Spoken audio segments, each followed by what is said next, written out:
बिस्मिल्लाहिर्रहमानिर्रहीम। अस्सलामु अलैकुम वरहमतुल्लाहि वबरकातुहू। मोहतरम नाजरीन कराम, वैसे तो अल्लाह ताला के 99 सिफ़ाती नाम हैं और इन तमाम सिफ़ाती नामों की बहुत ज़्यादा फजीलतें और अज़मतें हैं। और आज का हमारा वजीफ़ा भी अल्लाह ताला ने एक बहुत ही ताकतवर नाम के हवाले से है, जिसको लेकर आपकी खिदमत में पेश हुआ हूँ। इस नाम को पढ़ने से या इसका विर्द करने का मामूल बना लिया जाए तो इंसान के तमाम दुख दर्द तकलीफ़ परेशानियाँ रंजो गम दर्दो अलम सब कुछ अल्लाह ताला अपने इस मुबारक नाम की बरकत से फ़ौरन ही दूर फरमा देता है। नाज़रीन, एक बुज़ुर्ग शख्स को ये बताया गया और उसने उस पर बताए गए तरीके के मुताबिक अमल किया तो वो कहते हैं कि रात को सोते वक्त 121 मरतबा ये तस्बीह पढ़ी थी। फिर सुबह उठा तो मेरे घर का मरकज़ी दरवाज़ा खटका। बाहर जाकर देखा तो अल्लाह का एक वली खड़ा था। वो बोला, ये लो पकड़ो अपने 70 लाख, और इसी वक्त चला गया। इस वजीफ़े की बरकत से हर किस्म की हाजात भी पूरी हो जाती हैं, लाखों का कर्ज भी अदा हो जाता है। अगर इस वजीफ़े से दौलत ना मिले तो फिर आकर मेरा गिरबान पकड़ लेना। वो बुज़ुर्ग बताते हैं कि ये बिल्कुल सच्चा वाक़या है। मोहतरम नाज़रीन कराम, आज का ये वजीफ़ा इंशाअल्लाह ताला आपको लाखों करोड़ों का मालिक बना देने वाला वजीफ़ा है। ये वजीफ़ा सच्चे दिल से और कामिल यकीन के साथ करने से आपके घर में और कारोबार में इंशाअल्लाह अल्लाह पाक अपनी बरकतें, रहमतें, फजीलतें और वसीयतें फ़ैदा फरमाएगा। आप लोग अपनी किसी भी मुश्किल के लिए, किसी भी हाजत के लिए, किसी भी परेशानी के लिए रात को ये मुबारक नाम 121 मरतबा पढ़कर सो जाएं। फिर सुबह उठकर देखेंगे तो इंशाअल्लाह आपकी ज़िंदगी भी बदल जाएगी। आप एक मामूल बना लें कि आपने रोज़ाना रात को सोने से पहले इस अमल को करना है। आपने वक़्त तब्दील नहीं करना। मसलन रात को सोते वक़्त आप ये अमल करेंगे तो आपने उसी वक़्त ही इस अमल को करना है। अगर आपका वुज़ू अभी कायम है तो ठीक है, नहीं तो सबसे पहले आपने बावुज़ू हो जाना है। फिर बिस्तर पर लेटकर आपने सबसे पहले 3 दफ़ा आयतुल कुर्सी पढ़ लेनी है और अपने ऊपर फूंक मार लेनी है।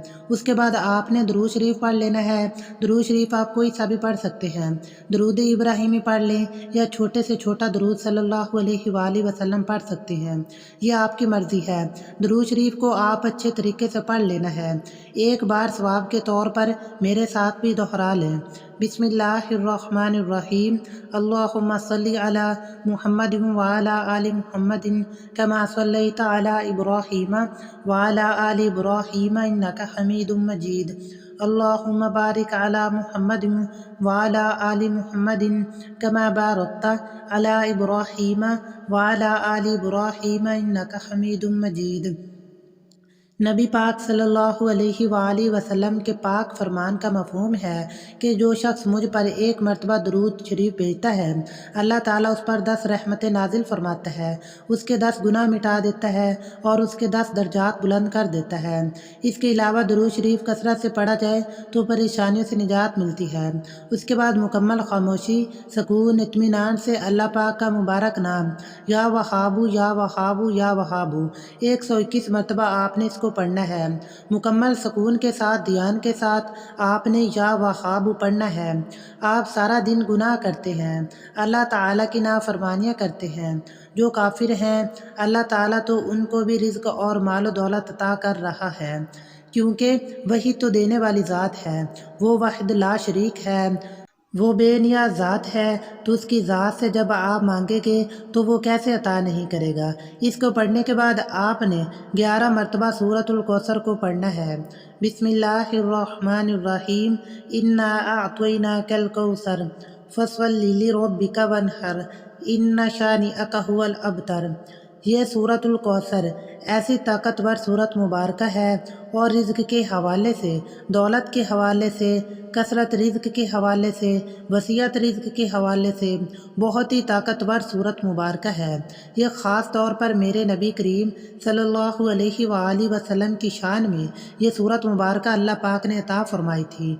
जो भी आपका मकसद है उसको तसव्वुर में रखना है और आप इनको पढ़ना शुरू कर देना है और उसके बाद आपने सिर्फ صرف 360 مرتبہ استغفر اللہ پڑھنا ہے، کیونکہ وظیفہ پڑھتے ہوئے، عمل پڑھتے ہوئے آپ کے جتنے بھی جو صغیرہ گناہ ہیں وہ معاف ہو جائیں گے، اور جب گناہوں کی معافی مل جائے گی پھر آپ کے اوپر اللہ کی کرم نوازیاں بھی ہونا شروع ہو جائیں گی۔ تو علماء نے لکھا ہے کہ استغفر اللہ زیادہ سے زیادہ پڑھیں، تو اس لیے کہا ہے کہ کثرت سے استغفر اللہ کا ورد کیا کریں، نہیں تو کم از کم 3 مرتبہ آپ نے استغفر اللہ پڑھنا ہے۔ اس کے بعد 11 تسبیح یا رزاقو یا رزاقو یا رزاقو پڑھیں، آخر میں دوبارہ پھر 3 مرتبہ یا 7 مرتبہ درود شریف پڑھ لیں۔ ایک بات اچھے طریقے سے ذہن نشین کر لیں، اس عمل کے دوران آپ نے کسی سے بات نہیں کرنی، مکمل خاموشی، تسلی اور سکون کے ساتھ اس عمل کو کرنا ہے، فقط اللہ تعالیٰ عالم۔ آخر میں آپ نے دعا بھی اللہ تعالیٰ سے مانگنی ہے کہ یا اللہ جو بھی میری مشکلات ہیں، جو بھی میری پریشانیاں ہیں، دینے والی ذات تو اللہ تعالیٰ کی ہے، میں تیرے در کا مانگتا ہوں اور صرف تجھ سے ہی مانگتا ہوں، تو عطا کرنے والا ہے، میں فانی ہوں تو لا فانی ہے، ازل سے ابد تک تو ہے، تو وہ رب ہے جو سمندر کی گہرائیوں میں بسنے والے کیڑوں کو بھی رزق عطا کرتا ہے، مجھے بھی حلال اور پاکیزہ رزق عطا فرما، آمین ثم آمین۔ اللہ تعالی ہم سب کا حامی و ناصر ہو۔ السلام علیکم ورحمۃ اللہ وبرکاتہ۔